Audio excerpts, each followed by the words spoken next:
Musim kemarau tahun itu tidak sekadar kering. Ia seperti dendam yang diperas matahari.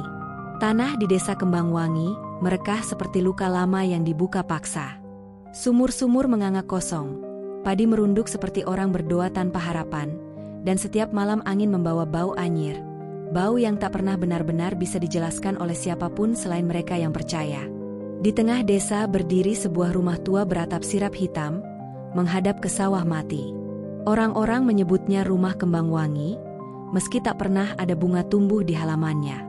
Rumah itu milik keluarga Wiralaga, sebuah terah lama yang namanya jarang diucap lantang. Bukan karena sopan, tapi karena takut. Kutukan keluarga itu tidak tercatat di kitab, tidak ditulis di batu nisan.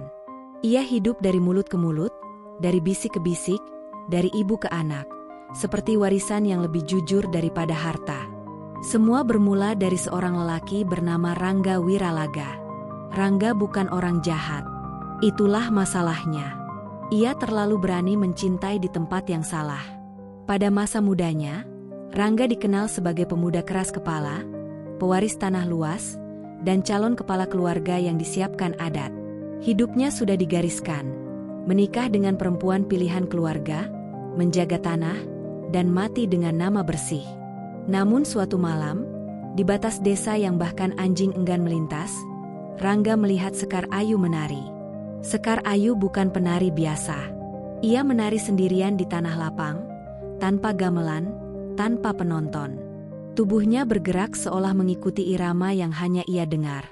Rambutnya panjang menyapu punggung, kulitnya pucat seperti cahaya bulan yang kelelahan. Orang-orang desa tahu siapa dia. Mereka juga tahu satu hal, Sekar Ayu tidak boleh dicintai. Ia disebut ronggeng buangan. Ada yang bilang ia titisan penunggu sawah. Ada pula yang berbisik ia lahir dari perjanjian lama antara manusia dan sesuatu yang tinggal di bawah tanah. Tak ada yang benar-benar tahu. Yang pasti, para lelaki yang mendekatinya selalu pulang dengan wajah kosong, seperti kehilangan sesuatu yang tak bisa disebutkan. Rangga tidak peduli. Cinta mereka tumbuh diam-diam, seperti jamur di kayu lapuk. Setiap pertemuan disertai rasa takut, dan justru disitulah cintanya menjadi semakin kuat. Rangga mulai abai pada adat. Ia jarang hadir di pertemuan desa. Ia berhenti mendengarkan orang tua. Ia hanya mendengarkan Sekar Ayu, dan suara lembut yang memanggilnya setiap malam. Pernikahan mereka terjadi tanpa restu, tanpa selamatan, tanpa doa leluhur. Mereka menikah di rumah tua itu, hanya ditemani lilin dan angin yang berputar aneh, seolah menari mengikuti Sekar Ayu. Malam itu, pintu diketuk 3 kali. Di ambang pintu berdiri Mbah Sarpa, dukun tertua desa. Matanya buta, tapi kepalanya selalu menoleh tepat ke arah orang yang ia ajak bicara. Ia mengendus udara seperti binatang tua. Cinta yang mencuri, katanya pelan, selalu meninggalkan hutang. Rangga menutup pintu. Ia menertawakan peringatan itu. Ia tidak tahu, beberapa hutang tidak menunggu untuk ditagih. Sekar Ayu hamil. Sejak itu, rumah Kembangwangi berubah. Dindingnya sering basah di pagi hari, seolah menangis diam-diam. Lantai kayu berderit meski tak ada yang berjalan. Dan setiap malam, Rangga mencium bau bunga Kamboja, padahal pohon itu tidak pernah tumbuh di halaman mereka. Saat Sekar Ayu melahirkan, hujan turun deras untuk pertama kalinya setelah kemarau panjang. Tapi air yang mengalir dari rahimnya bukan air kehidupan. Darahnya hitam dan kental, berbau tanah basah dan bunga busuk.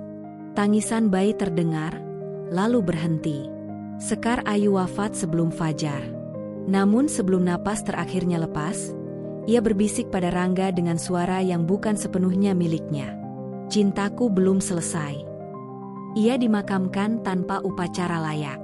Tubuhnya diletakkan di bawah rumah, disembunyikan agar tidak mengotori desa. Rangga hidup, tapi sejak itu ia tidak pernah benar-benar ada. Ia sering berdiri menatap sawah kosong, berbicara dengan seseorang yang tidak terlihat. Beberapa bulan kemudian, anak Rangga tumbuh, sehat, tapi dengan tanda aneh di pergelangan kakinya. Seperti bekas jeratan tali.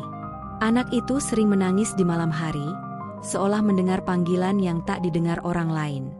Dan begitulah kutukan dimulai. Setiap keturunan Wiralaga lahir dengan tanda yang sama.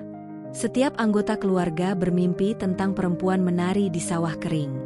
Dan setiap yang jatuh cinta, kehilangan. Ada yang pasangannya tenggelam di sungai dangkal. Ada yang menghilang di hutan. Ada yang duduk menatap dinding sampai mati, menyebut satu nama yang tidak tercatat di silsilah keluarga. Orang-orang desa akhirnya paham, kutukan itu bukan tentang kematian, tapi tentang cinta yang tidak pernah diizinkan selesai. Mbah Sarpa sebelum mati meninggalkan satu kalimat. Kutukan ini akan berhenti pada satu cucu. Bukan yang paling kuat, bukan yang paling pintar, tapi yang paling murni. Tidak ada yang tahu apa artinya murni. Hingga bertahun-tahun kemudian, saat seorang anak perempuan lahir tanpa mimpi tentang tarian, tanpa takut pada malam, dan tanpa tahu bahwa darahnya membawa rindu yang belum lunas. Namun itu cerita lain. Karena setiap kutukan selalu suka memperkenalkan dirinya pelan-pelan. Waktu tidak pernah benar-benar berjalan lurus di rumah Kembang Wangi. Ia berputar, kadang mundur, kadang berhenti di sudut-sudut tertentu, terutama di malam hari. Disitulah Aruna Wiralaga tumbuh, cucu ketujuh dari garis yang tersisa, anak perempuan yang sejak lahir tidak pernah menangis saat malam tiba. Orang-orang desa menganggapnya aneh. Keluarga menganggapnya berbahaya. Tapi rumah itu mengenalinya. Aruna lahir tanpa tanda jeratan di pergelangan kaki. Kulitnya bersih, seolah sesuatu lupa menandainya. Ibunya wafat saat melahirkan, ayahnya pergi tanpa pamit beberapa tahun kemudian. Sejak itu Aruna diasuh neneknya, Nyi Raras, perempuan tua yang percaya satu hal, tidak semua kutukan ingin diteruskan. Nyi Raras melarang Aruna jatuh cinta. Bukan dengan ancaman, tapi dengan cerita. Cerita tentang lelaki yang menghilang, perempuan yang gila, dan rumah yang selalu meminta tumbal rindu. Aruna mendengarkan, tapi tidak mempercayai. Baginya, semua itu hanya cara orang tua menjelaskan tragedi dengan bahasa yang lebih mudah ditelan. Ketika Aruna dewasa, ia meninggalkan desa dan bekerja sebagai perawat di kota kecil Tirawana. Di sanalah ia bertemu Jaya Pramukti. Jaya bukan lelaki yang mencolok. Ia guru seni rupa, tangannya sering berbau ket minyak, dan matanya selalu terlihat seperti sedang mengingat sesuatu yang indah. Ia jatuh cinta pada Aruna dengan cara yang tidak ribut, tidak posesif, tidak menuntut. Ia hanya hadir. Dan justru itu yang membuat rumah Kembang Wangi mulai resah. Sejak Aruna sering pulang membawa senyum yang bukan milik rumah itu, suara-suara kembali muncul. Lantai kayu berderit panjang di malam hari, seperti seseorang berjalan mondar-mandir. Bau bunga Kamboja kembali menyelinap, samar tapi konsisten. Di sudut-sudut rumah, Aruna kadang melihat bayangan kain bergerak, padahal tidak ada angin. Namun yang paling mengganggu adalah mimpi. Bukan mimpi tentang tarian, tapi mimpi tentang rumah yang menunggu dibuka. Dalam mimpinya, Aruna selalu berdiri di ruang tengah rumah Kembang Wangi. Lantai papan terbuka perlahan, memperlihatkan lubang gelap di bawahnya. Dari sana, terdengar suara napas pelan, bukan menakutkan, justru seperti orang yang lama menahan rindu. Aruna terbangun dengan dada sesak, seolah ia lupa melakukan sesuatu yang penting. Pulang ke desa untuk pertama kalinya setelah bertahun-tahun, Aruna membawa Jaya. Nyi Raras tidak menyukai kehadirannya. Bukan karena benci, tapi karena takut. Ia melihat sesuatu di mata Jaya, pantulan tarian yang tidak ia sadari. Malam pertama Jaya di rumah itu, ia bermimpi menari. Ia bangun dengan kaki pegal, telapak kakinya memerah, dan tanah halus menempel di sela-sela jarinya. Padahal ia tidur di atas kasur. Pintu terkunci, jendela tertutup. Sejak malam itu, kesehatan Jaya menurun. Tubuhnya lemah, pikirannya sering melayang. Ia mulai menggambar perempuan menari tanpa sadar, selalu dengan wajah yang sama, wajah yang tidak pernah ia lihat secara langsung. Aruna panik. Dokter di Tirawana tidak menemukan apapun. Psikolog menyebut kelelahan. Namun Nyi Raras hanya duduk diam, memandangi lantai rumah dengan mata basah. Rumah ini mengenali cinta, katanya akhirnya. Dan ia tidak suka dicuri. Aruna mulai mencari jawaban. Ia membuka lemari lama, membaca catatan usang, mendengarkan cerita tetua desa yang masih hidup. Semua mengarah pada satu titik, sesuatu disembunyikan di bawah rumah. Malam Jumat Kliwon, saat angin berhenti dan jangkrik diam, Aruna membuka papan lantai ruang tengah. Kayu itu ringan, seolah memang menunggu dibuka. Di bawahnya ada ruang sempit, lembab, berbau tanah tua. Di sanalah ia menemukan sisa-sisa masa lalu. Kain penari yang sudah rapuh, tulang kecil yang dibungkus kain putih, dan tanah liat dengan ukiran kalimat yang hampir terhapus. Yang murni bukan yang suci, tapi yang rela kehilangan. Saat Aruna menyentuh kain itu, udara berubah dingin. Di belakangnya, ia mendengar langkah kaki menari, pelan, berirama, penuh rindu. Sosok perempuan muncul. Bukan menakutkan. Tidak berdarah. Hanya lelah. Matanya menatap Aruna dengan rasa yang sulit dijelaskan. Seperti melihat keturunan sendiri yang akhirnya mengerti. "Aku tidak ingin hidup kembali," bisik sosok itu. "Aku hanya ingin cintaku selesai." Sekar Ayu tidak pernah membenci keturunannya. Ia hanya terjebak. Cintanya digantung antara dunia, menjadi hutang yang diwariskan. Saat Aruna menutup papan lantai kembali, ia tahu satu hal, cinta yang ia miliki sekarang sedang ditagih. Dan rumah itu tidak akan berhenti sampai syaratnya dipenuhi. Di kamar, Jaya mengigau, menyebut nama yang bukan milik Aruna. Kutukan itu bergerak. Dan waktu mereka, semakin sedikit. Malam tidak lagi gelap di desa Kembangwangi.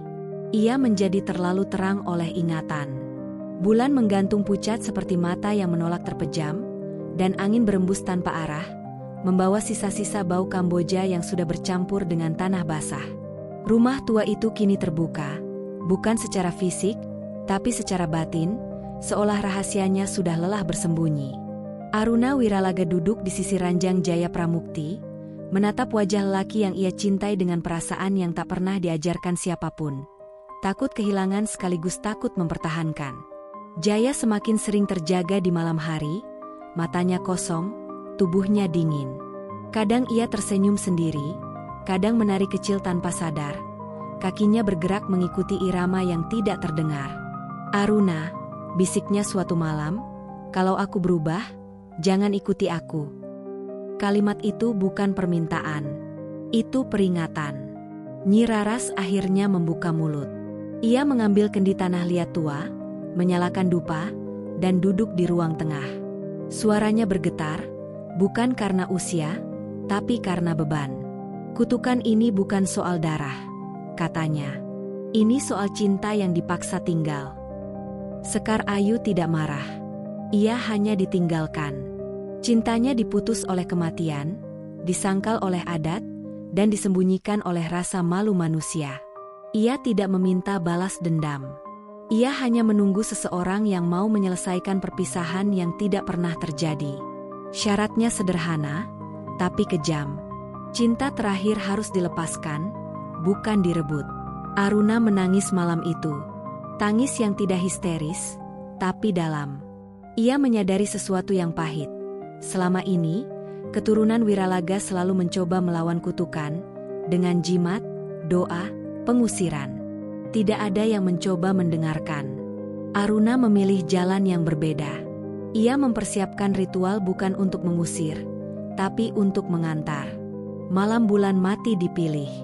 Sawah yang dulu menjadi tempat tarian Sekar Ayu kini retak dan kosong. Aruna mengenakan kain penari yang ia temukan di bawah lantai. Kain itu dingin, berat oleh ingatan, tapi pas di tubuhnya, seolah memang ditunggu. Jaya terbangun tepat saat Aruna melangkah keluar rumah. "Jangan pergi," katanya lirih. Aruna menatapnya lama. Senyum yang ia berikan bukan janji, tapi perpisahan yang jujur. "Aku mencintaimu," katanya. "Dan karena itu, aku tidak akan menahanmu." Di tengah sawah, angin berputar. Tidak liar, tidak marah. Seperti napas seseorang yang akhirnya dilepaskan. Aruna mulai menari. Gerakannya kaku di awal, lalu mengalir. Ia tidak menari untuk memanggil roh. Ia menari untuk mengembalikan cinta ke tempat asalnya. Sekar Ayu muncul perlahan. Wujudnya lebih jelas dari sebelumnya. Tidak lagi transparan. Tidak lagi haus. Wajahnya tenang. "Kau cucu terakhir," katanya lembut. "Bukan karena darahmu bersih, tapi karena hatimu tidak ingin memiliki." Aruna berhenti menari. Lututnya gemetar. Air mata jatuh ke tanah retak. "Apa yang harus kulepaskan?" tanyanya. Sekar Ayu tersenyum. "Harapan." Di kejauhan, Jaya berdiri. Matanya jernih untuk pertama kalinya sejak lama. Tidak ada tarian di tubuhnya. Tidak ada panggilan di telinganya. Ia bebas, tapi kebebasan itu meminta harga. Aruna berjalan mendekat. Mereka berpelukan tanpa janji. Tanpa rencana, tanpa masa depan yang dipaksakan. "Kalau kita bersama," kata Jaya pelan, "aku akan kembali ditarik." "Aku tahu," jawab Aruna, "dan aku mencintaimu terlalu dalam untuk membiarkan itu terjadi." Angin berhenti. Bau Kamboja lenyap. Sekar Ayu memudar, seperti asap yang akhirnya menemukan langit. Kutukan itu selesai. Jaya pergi ke kota lain. Tidak menikah, tidak kembali, tapi hidup. Aruna tetap di Kembangwangi, merawat rumah yang kini sunyi tanpa suara langkah malam. Tanda jeratan tidak lagi lahir di pergelangan kaki bayi-bayi keturunan Wiralaga. Mimpi tarian berhenti. Rumah itu akhirnya menjadi rumah biasa, dan justru itu yang paling menakutkan bagi mereka yang terbiasa hidup dengan kutukan. Aruna tidak pernah menikah, tapi ia juga tidak sendiri. Setiap senja, ia duduk di beranda, tersenyum kecil, seolah mendengar musik yang hanya kenangan bisa putar. Karena cinta sejati tidak selalu berakhir dengan bersama. Beberapa cinta berakhir dengan selesai. Dan di desa Kembangwangi, itu sudah lebih dari cukup.